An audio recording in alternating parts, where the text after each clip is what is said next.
એક વાત કહું, પપ્પા કેવો શબ્દ છે નહીં, જે બોલતા જ મોં ભરાઈ જાય.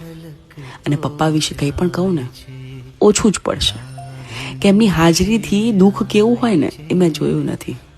એ ભલે ગમે તેટલા હેરાન થાય પણ અમને ક્યારે જણાવ્યું નથી કે એમનો અમારા પર હાથ જાણે એક હૂંફ છે અને એમના વગર જાણે બધું જ નકામું છે. ક્યારે કહી ના શક્યા કે એમના માટે અમે બધા શું છીએ, પણ એમની અમને ખુશ રાખવાની કોશિશ જાણે એમને બધું જ કહી દે છે. મારા બોલ્યા પહેલાં બધું જ મને મળી જાય, પણ છેલ્લે મને એ યાદ નથી કે પોતાના માટે શું લાવ્યા હતા. તહેવાર હોય ને ત્યારે આપણે બધા નવા કપડાં પહેરીએ, પણ પપ્પા હંમેશા જૂના કપડામાં જ જોવા મળે.